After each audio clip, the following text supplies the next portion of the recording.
So today in this video we will be discussing about the principles of management by F.W. Taylor. Frederick Winslow Taylor. F.W. Taylor was the father of scientific management. He propounded his principles based on science. His principles are based on certain experimentation. Yes, he used certain pure science principles into the domain of our management principles. Taylor formulated the theory of scientific management. That's why he was also known as father of scientific management. All his principles are experimented. They always give same result. The first time ever someone has used the scientific principles into the domain of our management principles. He proposed that logical and rational approach must be applied. उनका कहना था जो भी हम सर्वे करें, जो भी हम प्रिंसिपल्स को अप्लाई करें, वो किसी लॉजिक्स पे बेस्ड होने चाहिए, वो तुक्का फिट नहीं होना चाहिए. It should not be based on hit and trial. Science भी तो ये कहता है there is nothing hit and trial. There is certain reasons behind that, certain logics behind that. It remains what you want men to do, and seems that they do it in a best and the cheapest way. It says finding the best way. अगर तुम एक काम को करने का best तरीका ढूंढ लो तो वेस्टेज अपने आप कम हो जाती है, इफेक्टिव अपने आप आ जाती है. तो जनरली हम क्या पढ़ेंगे इन चार प्रिंसिपल्स में, that all these four principles are based on scientific management principles. So let's start. The very first principle is science not a rule of thumb. See again, science not a rule of thumb. Science बच्चों का खेल नहीं है. Science अनपढ़ के बस की बात नहीं है. Means science not a thumb rule. अंगूठाबाज नहीं है ना science. Science means searching for one best method. Searching for one best method to complete और to perform the job.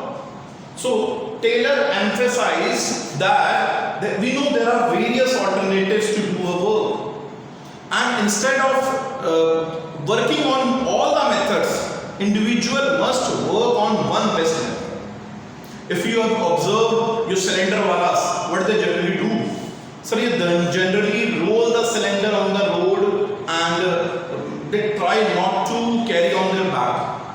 If they will be doing next day, I think they don't want to perform do the job. वो अपनी नौकरी छोड़ देंगे, खुद ही छोड़ देंगे. उन्होंने बेस्ट तरीका ढूंढा, रोड पे रोल करो. तो यही कहता है टेलर का principle, that search for one best method.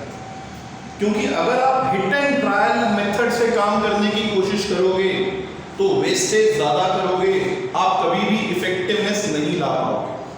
तो it says science not a thumb rule, one best method to maximise, मतलब नो हिट एंड ट्रायल, कोई तुक्का फिट नहीं है.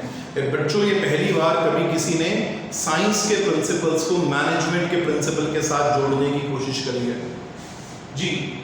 Using various methods to achieve, बहुत सारे मेथड्स, टेक्निक्स को use करके आप you can innovate. Even small production activities can be scientifically plan. Yes, बहुत छोटी छोटी काम को भी हम साइंटिफिकली प्लान कर सकते हैं. You must have observe in organisation like loading the pigs of a iron into a box car. तुम बड़े बड़े लोहे के गट्ठे उठाओगे तो you can't do by using even many manpower. अब एक स्मार्ट तरीका क्या था, आपने उसको इंक्लाइन किया, रोल किया, वो अपने आप मूव करने लगा. So there is a one best method. So there like काम को करने के कई तरीके हैं, but best method एक ही होता है. You need to search that best method, then apply the method. मतलब kind of decision making. बहुत सारे alternatives में से एक बेस्ट को चूज करो. चेरी पिक का मतलब ये होता है ना, रेड चेरी बॉक्स में से निकाल लेते हैं. That is known as cherry picking. तो वही तो है ये cherry picking. Science not a thumb rule, science hit and trial नहीं है बच्चों। क्लियर हो गया?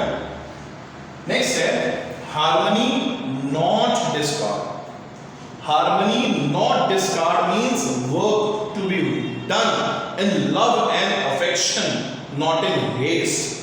काम प्यार से तो हो जाता है, गुस्से और नफरत से नहीं हो सकता। Basically it promotes mental revolution. See, अगर इंडिविजुअल एटीट्यूड को ऑर्गेनाइजेशनल एटीट्यूड में कन्वर्ट कर पाओगे तभी मेंटल रेवोल्यूशन होगा। और ये कब होगा बच्चों? जब आप उन्हें उनका पर्सनल ऑब्जेक्टिव अचीव करने में हेल्प करोगे। अगर एम्प्लॉय को अच्छी सैलरी मिल जाए, अगर एम्प्लॉय को अच्छा वर्किंग कंडीशन मिल जाए, जॉब सेफ्टी हो, जॉब सिक्योरिटी हो, तो it automatically leads to mental revolution. Even to then innovative workforce. जब लोग अपना इंडिविजुअल एस्पेक्ट को सेटिस्फाई होता देखते हैं तो वो अपने आप ऑर्गेनाइजेशन के लिए काम करते हैं। कहते हैं company must do good for organization. हमने डिसिप्लिन में भी पढ़ा था, there should be complete mental revolution. If company is doing good, on the same time it is the duty of an employ to also do good. If employ is performing their all responsibilities, then it is the duty of a company to give fair remuneration. तो company must share the gains. अगर company को employ से profits आ रहे हैं, organisation के पास अच्छे revenues हैं, तो कंपनी को अपने गेन्स को शेयर करना चाहिए। Complete harmony instead of class conflict. वही कोऑपरेशन, टीम स्पिरिट की तरह काम होगा। Harmony, love and affection. No strike, complete elimination of conflict. भैया हर बात पर एम्प्लॉय भी अब स्ट्राइक करके ना बैठ जाए। There is an example of a Japanese work culture. Japan में क्या होता है, वो कभी भी अपनी प्रोडक्शन नहीं रोकते। What they do, they put a black batch and they work more than the normal working hour just to gain the sympathy.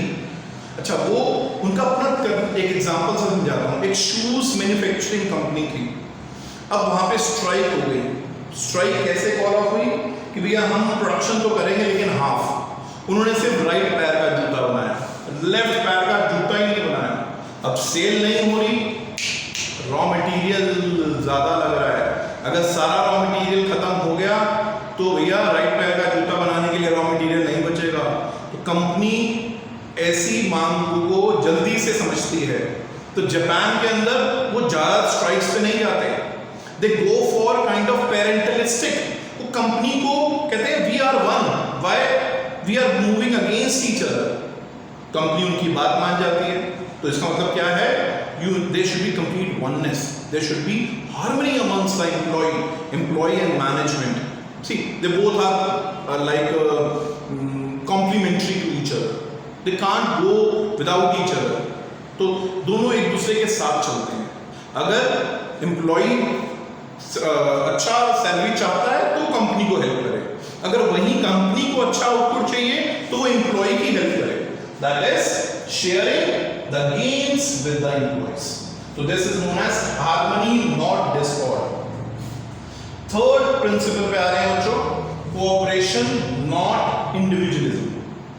बच्चों सबसे ज्यादा प्रॉब्लम यही आती है। Maximum times student overlap both the principle. अभी मैं इसको ब्रेक करता हूँ, अभी मैं इस प्रॉब्लम को सॉल्व करता हूँ। This principle is extension. मतलब ये सब बातें तो उसमें ऑब्वियस आई हैं, लेकिन ये उसके भी आगे है। This is extension of this. अगर ये डिसिप्लिन से याद रखा जाएगा तो इसको आप इनिशिएटिव से याद रखो। मतलब क्या है, अगर कंपनी ने अच्छा किया तो cooperation, not individualism, team work. इसको स्पिरिट ऑफ से समझो, यूनियन इज स्ट्रेंथ। मतलब never say I, always say we, हमने किया, मिलजुल के हुआ।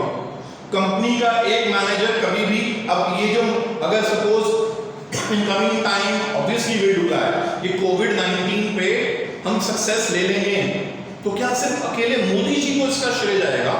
No, the team of doctors, the team of this policeman, you're staying at home. हम सब इसमें कंट्रीब्यूट कर रहे हैं. This cooperation, not individualism.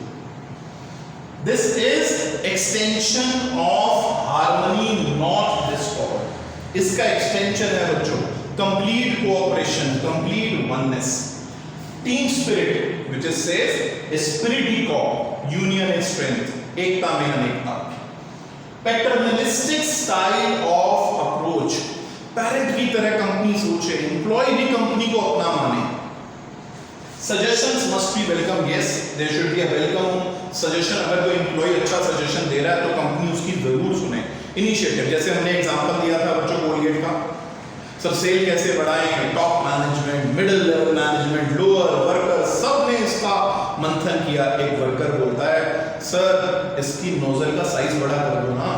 अगर आप इसकी नोजल का साइज बड़ा कर दोगे तो ज्यादा दबेगी. छोटे बच्चे भी यूज करते हैं. जितनी जल्दी स्क्वीज होगी उतनी जल्दी खत्म होगी. आपकी सेल तो आपके पुराने कस्टमर बढ़ा देंगे, आपको नए कस्टमर की जरूरत नहीं. Oh, what a suggestion! So that suggestion came from a worker, from one of our superintendent. It says suggestions must be welcome. You never know कौन किसका आइडिया काम आ जाए. भीलवाड़ा एक छोटा सा डिस्ट्रिक्ट है, उसका फॉर्मूला दिल्ली उसको फॉलो कर रहा है. भीलवाड़ा का जो फॉर्मूला है पूरा राजस्थान उसको फॉलो कर रहा है. So cooperation, not individualism. Open communication. जी, लास्ट प्रिंसिपल पे आते हैं बच्चों. बिल्कुल आखिरी प्रिंसिपल है development of each and every employee to his or her greatest efficiency and prosperity. बच्चों, हर एक एम्प्लॉय को डेवलप कर दो तो आपकी कंपनी डेवलप हो जाएगी. मेरे अगर हर बच्चे के मार्क्स 95, 98 आ गए, मेरी एवरेज तो 95, 98 हो गई ना. तो ऐसा ही एक ऑर्गेनाइजेशन में होता है. अगर एम्प्लॉइज सारे डेवलप हो जाएं, सारे एम्प्लॉय मैनेजर लेवल पे सोचना शुरू करें तो कंपनी ने तो डेवलप करना ही है. क्लास में 50 बच्चे हैं, 50 के 50 90 प्लस लाएंगे तो क्लास टीचर की वैल्यू, क्लास टीचर की एवरेज QI क्वालिटी इंडेक्स तो इंक्रीज करेगा. तो it means development of each and every employee to his or her greatest efficiency and prosperity. हर एक एम्प्लॉयज को उसके maximum, basically extracting the maximum juice, optimum utilisation of resource. तो company में ये मैनेजर्स का, ये टॉप लेवल का काम बनता है, उनकी ड्यूटी है. I think not only a duty, rather it is an obligation to the authority that they must develop each and every employee. देखो, कभी भी ना कंपनी को ऐसा लगता है कि मेरे एम्प्लॉयज कुछ नहीं करते, they are dead for nothing. And employees को ऐसा लगता है कि हमें पावर मिले तो हम उससे भी अच्छा करके दिखा दें. तो डू दैट ना. कैसे करो डेवलपमेंट, कैसे होगी? पावर देके. तो this principle suggests that industrial efficiency could be promoted. Concern for scientific approach, scientific method follow करो. Science not rule of thumb से उठ रहा हूँ ना. Then is work assigned must suit employees physical, mental, intellectual capabilities. मतलब जो employee की what we can say उसकी जो suitability है, जो उसकी expertise है, उसको वही ढूंढना. Suppose someone told me to, sir, you go and teach chemistry. I can't. It's not my aura. Means हम employees को वो काम दें जिसको वो बखूबी निभा सकते हैं, जो उनकी capabilities को suit करता है. Suit his mental and intellectual capability. Ji. So to learn the best method, basically वो क्या सीखें? एक best method. जब वो उस best method से काम करते हैं तो काम टाइम पे होता है, इफेक्टिवनेस आती है बच्चों, वेस्टेज कम होती है तो एफिशिएंसी आती है बच्चों. तो ये 4 प्रिंसिपल्स हैं किसके? Frederick Winslow Taylor, who is the father of scientific management. 4 principle जल्दी से बच्चों. पहला, science not rule of thumb. Science बच्चों का खेल नहीं है, तुक्का फिट नहीं है. Harmony not discord. Work to be done in love and affection, not in haste. Company must share the gains with the employees. Complete mental revolution. Cooperation, not individualism. Use we instead of I, never say मैंने किया, always say हमने किया। जब हम कहते हैं हमने किया, then it leads to the output, then it leads to a complete oneness or team spirit. So this is an extension of this principle. Last, development of each and every employee to his or her greatest efficiency and prosperity. हर employee को उसके maximum तक ले जाओ, उससे maximum extraction कर दो, आपकी कंपनी को डेवलप करेगी। So these are the four principles. Next video में बच्चों we will be discussing about the techniques given by F.W. Taylor. तो उनकी टेक्निक्स के बारे में हम नेक्स्ट वीडियो में डिस्कस करेंगे।